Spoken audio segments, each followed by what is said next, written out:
중국을 대표하는 명문대학교 중 하나인 청와대학교. 이곳의 외부 교수 초청 강의실에서 충격적인 상황이 벌어졌다고 하는데요. 강단에 선 한 외국인 교수는 격앙된 태도로 학생들을 향해 소리치며 한국인들은 중국에 전혀 관심이 없고 무엇을 하든 신경조차 쓰지 않는다고 단언하고 있었습니다. 손짓과 함께 날 선 발언이 이어지는 이 상황은 과연 어떻게 시작된 것일까요? 안녕하십니까? 저는 현재 대한민국 연세대학교 도시공학과에서 외국인 전임 교수로 근무하고 있는 크로웰이라고 합니다. 저는 미국 동부에 위치한 한 공과대학교에서 오랫동안 강의하며 연구 활동을 이어가던 중 개인적인 사정으로 아시아에 대한 관심이 생겼고 그 계기로 짧은 여행차 한국을 방문하게 되었습니다. 한국에서의 짧은 체류는 제 인생의 흐름을 완전히 바꾸어 놓았습니다. 예상보다 훨씬 질서정연하고 편리한 시스템, 그리고 따뜻한 시민들의 태도에 감명을 받아 결국 한국으로의 이민을 결심했고 지금은 벌써 정착한 지도 4년이 넘었네요. 아내 또한 현재 한국의 국제학교에서 근무 중이며 저희는 지금까지 단 한 번도 이 결정에 후회한 적이 없습니다. 이런 저희 부부의 특이한 이민 배경 때문인지 때때로 미국에 있는 대학이나 연구기관에서 한국 관련 강의를 요청받곤 합니다. 최근 세계가 주목하는 도시국가 모델이라는 제목으로 한국 사회의 발전 양상과 시민 편의 인프라를 중심으로 제 견해를 공유해 왔고 이러한 강의는 여러 나라에서 폭발적인 반응을 이끌어냈죠. 그러던 어느 날 저에게 익숙한 미국 내 한 공과대학의 인사 담당자로부터 중국 청와대학교로의 외부 강의 초청 제안을 받게 되었습니다. 제게 맡기고 싶다는 강의 주제는 도시계획과 선진국 시민의식이었고 한국의 사례를 중심으로 구성해달라는 내용이었습니다. 저는 처음엔 조심스러웠습니다. 이유는 단순했어요. 중국과 한국 사이에 존재하는 미묘한 감정과 중국 사회 내의 일부 반한 정서를 알고 있었기 때문입니다. 그 점을 조심스럽게 전달하자 미국 측에서는 제 걱정은 기우라며 청와대학교 측에서도 한국의 호의적인 학생들만 따로 초청해 준비한 강의라 걱정할 필요가 없다고 장담하였습니다. 그렇게 저는 한 달 뒤 베이징행 비행기에 올랐고 생각보다 복잡한 절차 없이 학교에 도착하게 되었습니다. 안내를 맡은 담당자는 조금 무뚝뚝했지만 별다른 문제 없이 강의실까지 인도해 주었기에 저는 단순한 문화적 차이라고 생각하며 넘겼습니다. 그러나 강의실 문을 열자마자 저는 예상했던 불길함이 현실이 되었음을 직감할 수 있었습니다. 강의실 안은 예상보다 훨씬 많은 인원으로 가득 차 있었고 주제와는 전혀 상관없는 현수막이 벽면에 걸려 있었습니다. 외국인 교수 초청 특별포럼 한국 사회의 오해와 진실. 분명 제가 전달받았던 강의 주제는 도시 시스템과 시민 편의 인프라에 대한 것이었는데 제목부터가 이미 조롱의 냄새를 풍기고 있었습니다. 더 충격적인 것은 학생들의 표정이었습니다. 제가 입장하자마자 상당수 학생들이 저를 향해 의미심장한 눈빛으로 쳐다보았고 그중 일부는 노골적으로 비웃는 듯한 미소를 짓더라고요. 몇몇은 휴대폰을 켜들고 저를 촬영하기 시작했으며 어떤 학생은 아예 제 이름이 적힌 출력물을 책상에 펼쳐놓고 그 위에 빨간색으로 가짜 선진국의 전도사라고 적어둔 메모지를 붙여두고 있었습니다. 그 순간 저는 직감했습니다. 이 강의는 단순한 초청 강의가 아니며 저를 초대한 목적은 지식 교류가 아니라 조롱을 위한 연출된 공개 자리였다는 것을요. 그리고 아마 학생들은 이미 며칠 전부터 외국인 교수가 한국을 옹호할 것이니 이를 비판하자는 식의 사전 교육이나 메시지를 전달받았을지도 모른다는 생각이 들었습니다. 그런 준비된 분위기 속에서 제가 말을 꺼내기도 전에 일부 학생들이 저를 향해 야유를 퍼부었습니다. 그들은 제가 무엇을 말할지 이미 알고 있다는 듯한 태도를 보였고 그저 누군가의 대본에 따라 반응을 연습해온 배우처럼 움직이고 있었죠. 그리도 예상대로 제 소개가 끝나기도 전에 앞줄에 앉아있던 학생 중 한 명이 일방적으로 발언을 시작했습니다.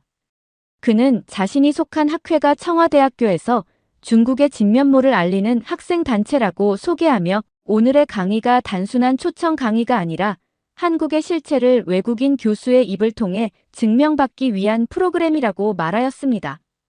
이어지는 발언은 충격적이었습니다. 그는 저를 한국 이민에 실패한 외국인 노동자로 단정지었고 제가 지금 청와대학교에 온 이유도 결국 한국 생활에 지쳐 중국으로 돌아오기 위한 수순이라며 단언하였습니다. 심지어 그들은 이번 강의를 외국인 교수님께 진실을 알려드리는 몰래 카메라라고 표현했습니다. 학생의 발언은 일종의 개인적인 조롱을 넘어서 국가 간 위상에 대한 일방적인 왜곡과 선전이었습니다.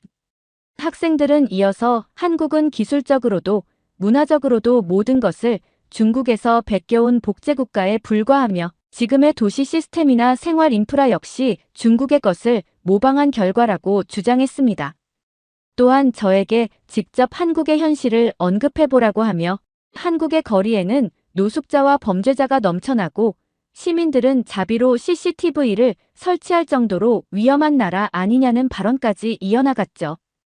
반대로 그들은 중국은 너무나 부유하여 범죄 피해가 거의 없고 이미 모든 것이 완벽하게 갖춰진 나라라고 주장하였습니다. 그들의 주장 속에는 사실에 기반한 설명은 전혀 없었고 오로지 일방적인 비방과 왜곡이 가득했습니다. 심지어 그중 한 학생은 저에게 이렇게 말했습니다. 교수님, 한국의 대학교에서 지금 얼마의 월급을 받고 계신가요? 저희는 교수님을 청와대학교 외부 교수로 등록만 해주시면 매달 30만 원 이상은 드릴 수 있습니다.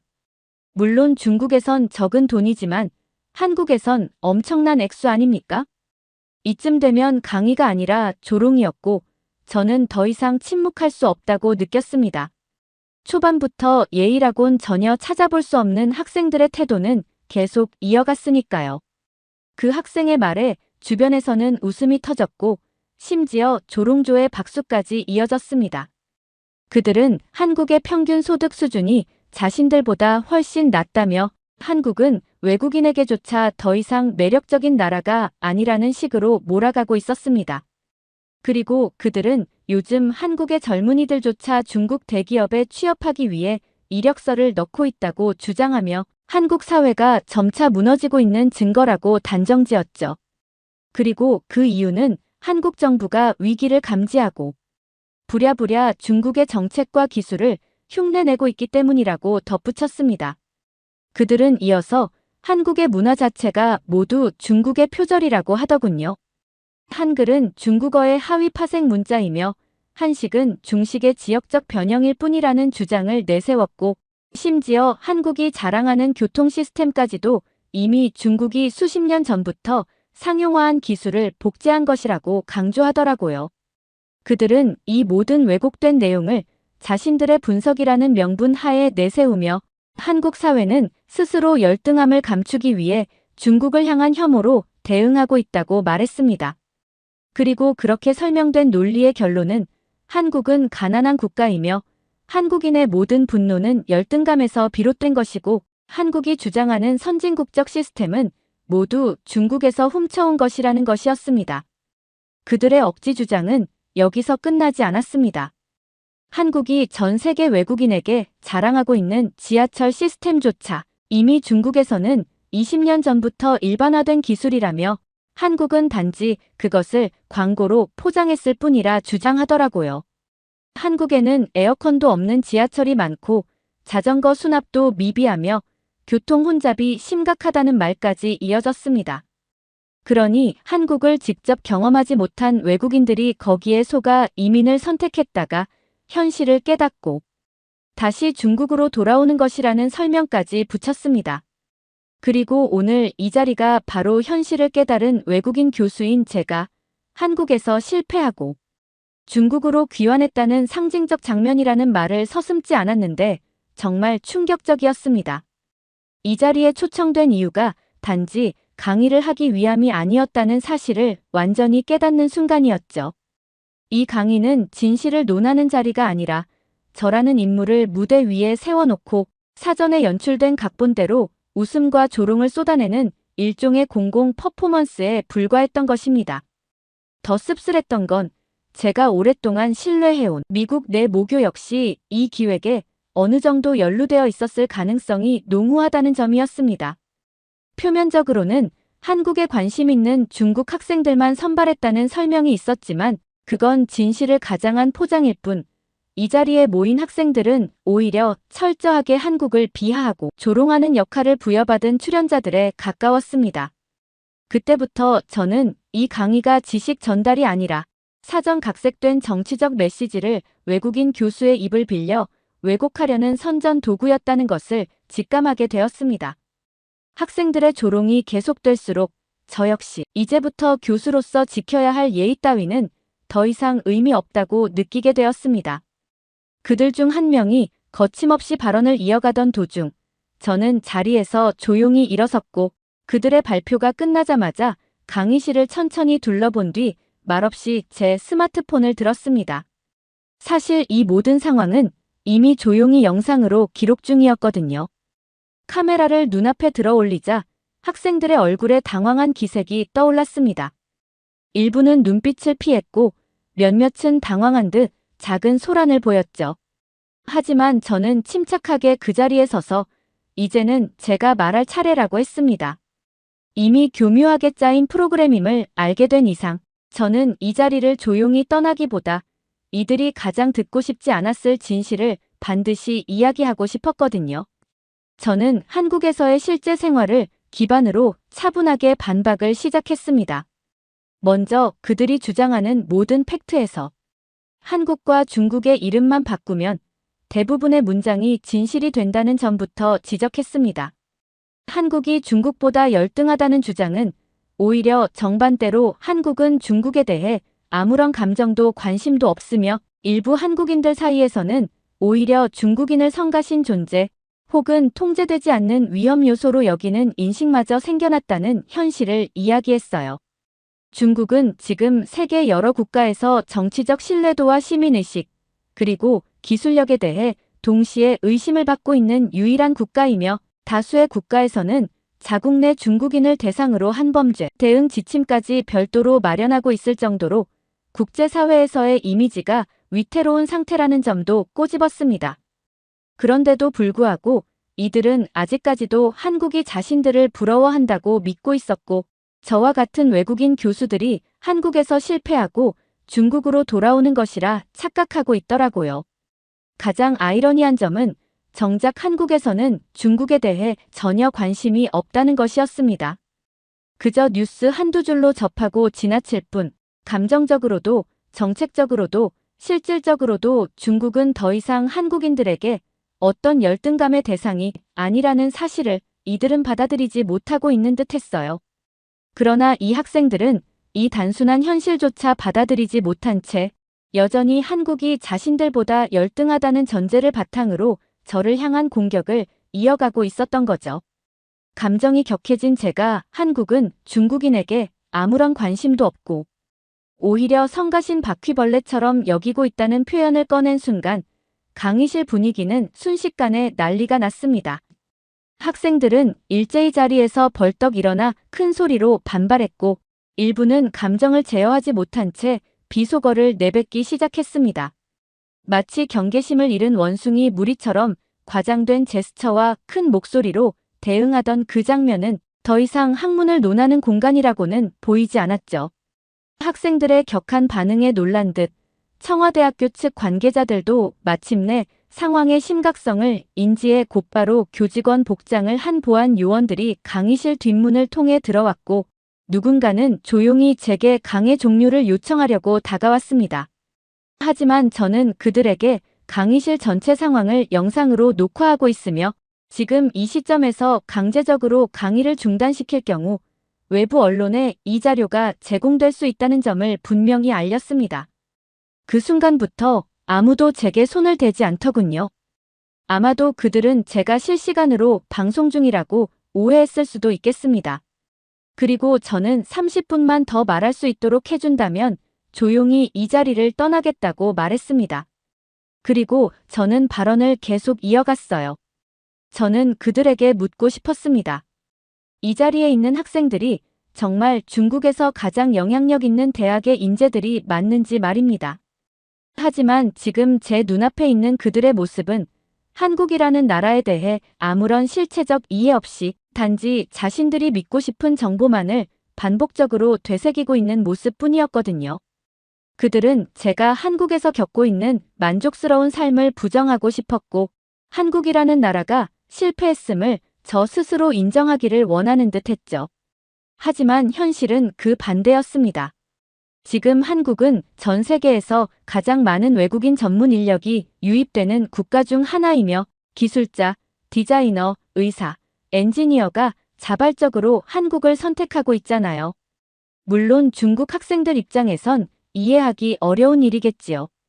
자칭 대국이라 불리는 중국이 지리적으로도 크고 인구도 훨씬 많으며 각종 국가기관은 매일같이 중국이 세계의 중심이라고 선전하고 있는데 왜 많은 외국인들은 굳이 그보다 작은 한국으로 향하고 있을까 하는 의문이 들 수밖에 없을 겁니다. 그리고 저는 간단한 예를 들어 설명하기 시작했어요. 여러분은 지금 대학교 기숙사에 살고 계시지요? 혹시 그 기숙사에 24시간 온수가 나오는 샤워실이 있습니까?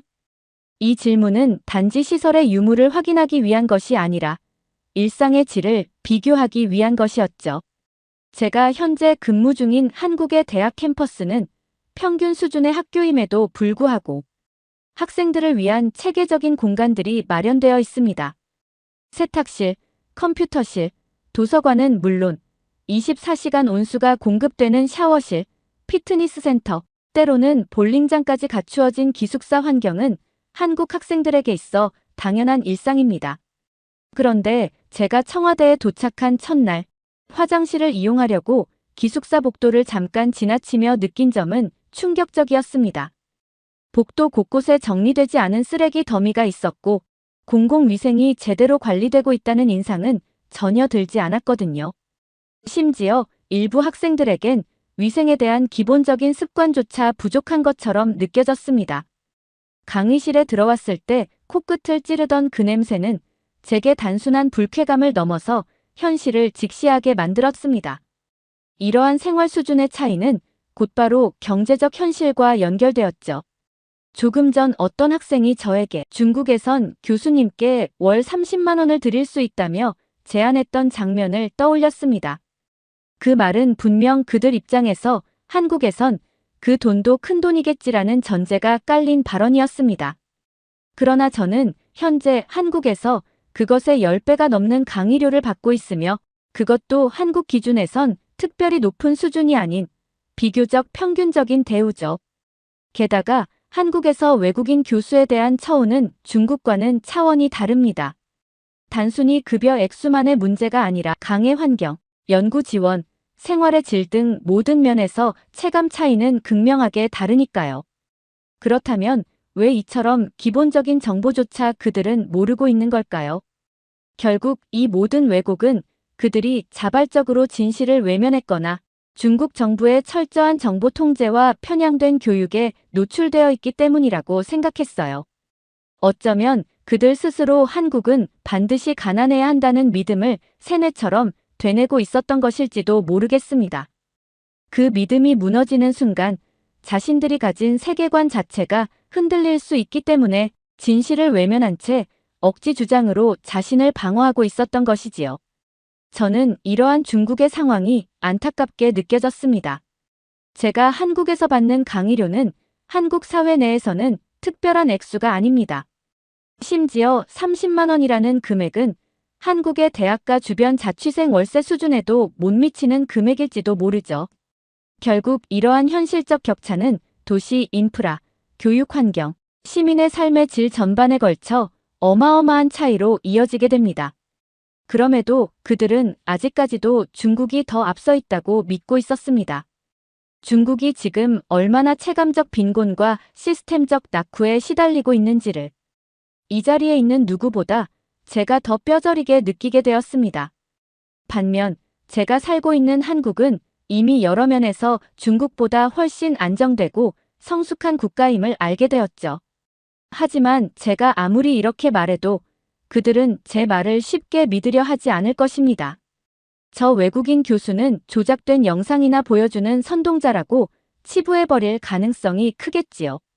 뭐, 상관없습니다. 어차피 이 강의가 끝나고 한국으로 돌아가면 저는 지금 이 자리에 있는 그 어떤 학생들보다 더 나은 환경에서 경제적으로도 20배 이상 높은 삶의 질을 누리며 살아갈 것이니까요. 교수로서 이렇게까지 직설적인 언급을 하는 것이 무례하게 들릴 수도 있었을 거예요. 하지만 그 자리는 진심을 왜곡하고 외국인을 속이며 특정 국가를 조롱하기 위한 장치로 사용된 무례한 초청이었습니다. 그렇다면 저 역시 굳이 예의를 지킬 이유는 없다고 판단했습니다. 그리고 그래도 제 말이 과장되었다고 느낀다면 지금이라도 늦지 않았으니 한국에 한번 방문해보고 말하라고 했습니다. 공항에 도착한 그 순간부터 한국이라는 나라의 실체를 뼈저리게 느끼게 될 거라고 했죠. 그곳에서 펼쳐진 인프라, 질서, 청결함, 정보 개방성은 아마도 여러분이 지금까지 알고 있던 중국과는 완전히 다른 세계일 것이라고 말이죠. 그리고 바로 그것이 한국이 지금 진짜 선진국으로 불리는 이유이기도 하니까요. 중국의 폐쇄적인 정보 시스템은 북한과 비교해도 다를 것이 없는 것 같습니다. 이처럼 기본적인 자유조차 보장되지 않는 환경에서 자란 학생들이 과연 진정한 발전을 이끌 수 있을까요? 선진국은 다른 국가의 시스템을 무조건적으로 복제하지 않고 이를 바탕으로 더 나은 방향으로 개선하고 독자적인 기술력을 축적해갑니다. 하지만 지금 중국은 어떻습니까?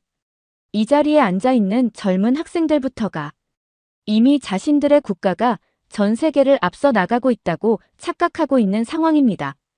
이처럼 기초부터 왜곡된 인식 속에서 자란 세대가 주도하는 나라에 과연 미래가 있을지 저는 심각한 의문을 품을 수밖에 없었습니다. 미국의 모교가 제안했던 이번 강의는 분명 학술 교류를 명분으로 한 것이었지만 저는 그 배경에 숨어있던 목적을 이제야 명확히 이해하게 되었습니다. 그들이 진정 원했던 것은 한국 생활에 실패한 외국인 교수라는 낙인을 저에게 씌운 뒤 중국의 우월성을 강조하는 선전용 영상 자료로 활용하려 했던 것이었겠지요. 저는 처음부터 이 자리에 참석한 학생들이 갑자기 변화하리라 기대하지 않아요. 하지만 강의실 이곳저곳에서 몇몇 학생들이 제 말을 반복해 묻고 제가 말한 월급 수준에 대해 다시 확인하려는 모습을 보며 조금은 희망을 느낄 수 있었습니다. 그들은 분명 흔들리고 있었거든요. 제가 한국에서의 일상생활을 기록한 브이로그 영상을 보여주기 위해 캠코더를 강의실 화면에 연결했을 때 의외로 강의실 안은 조용해졌습니다. 제 영상에는 서울 외곽에 위치한 중상층 아파트의 모습과 가족들과 함께 저녁을 보내는 일상, 근처 공원과 지하철역, 대형마트에서 장을 보는 장면이 담겨 있었어요.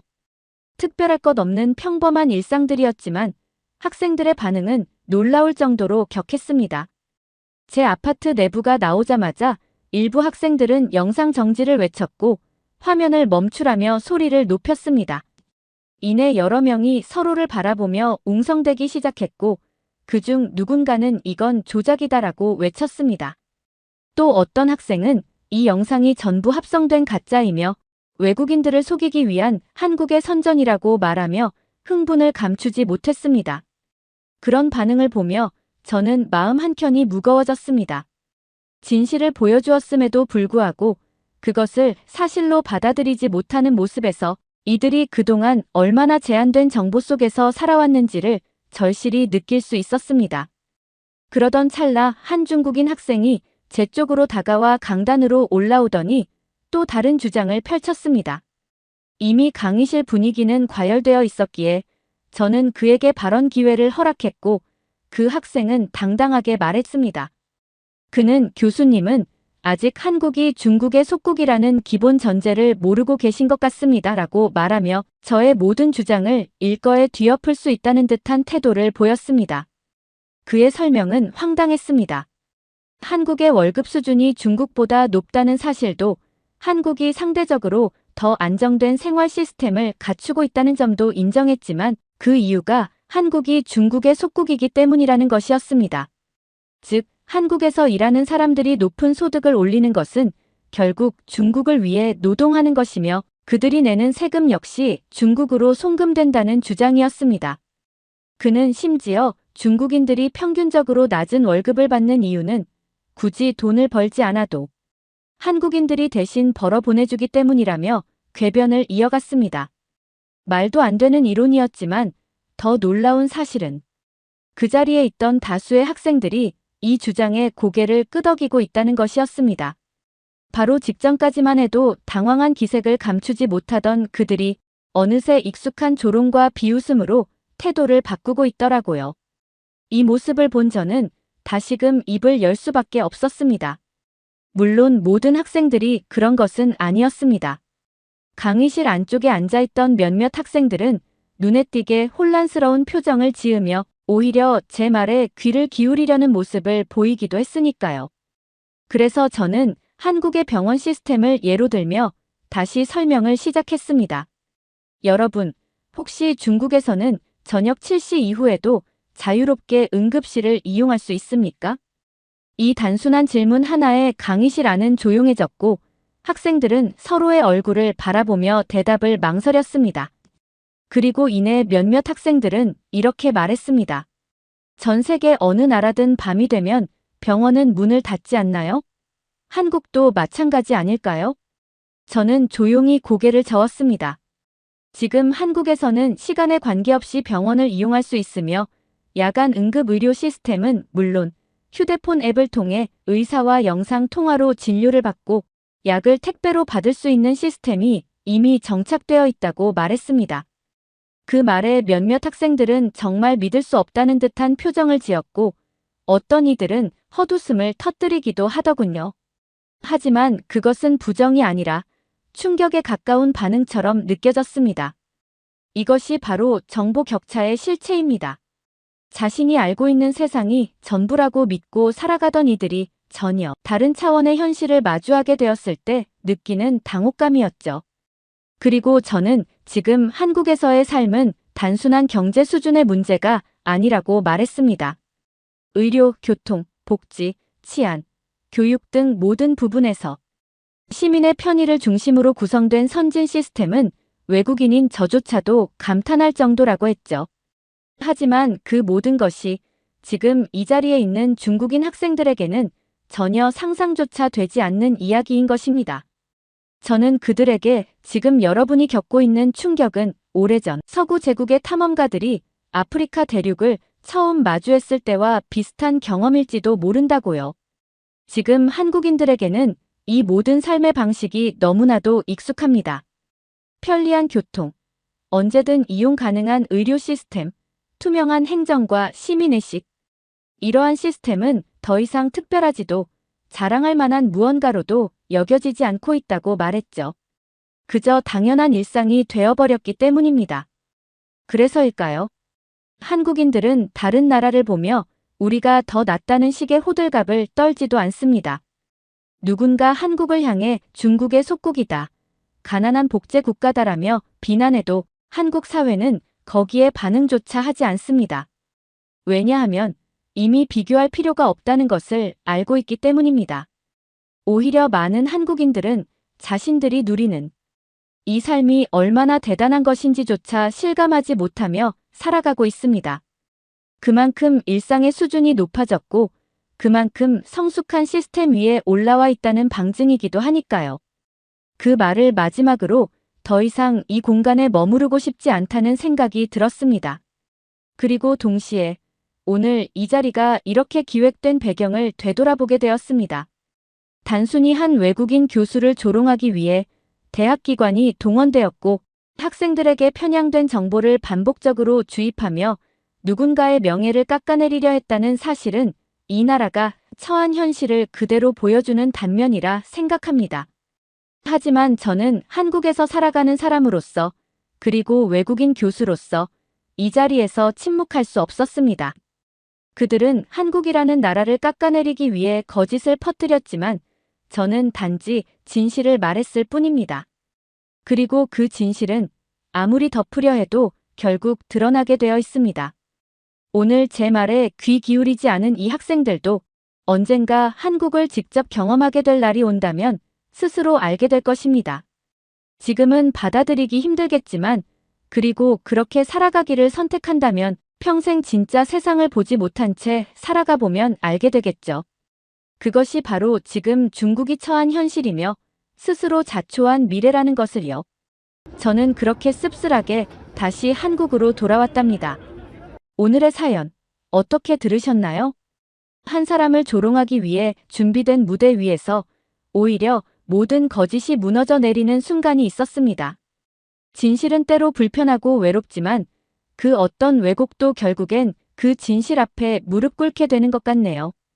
오늘의 사연이 좋으셨다면 구독과 좋아요를 눌러주세요. 여러분의 구독과 좋아요는 영상 제작에 큰 힘이 됩니다. 끝까지 시청해주셔서 감사합니다.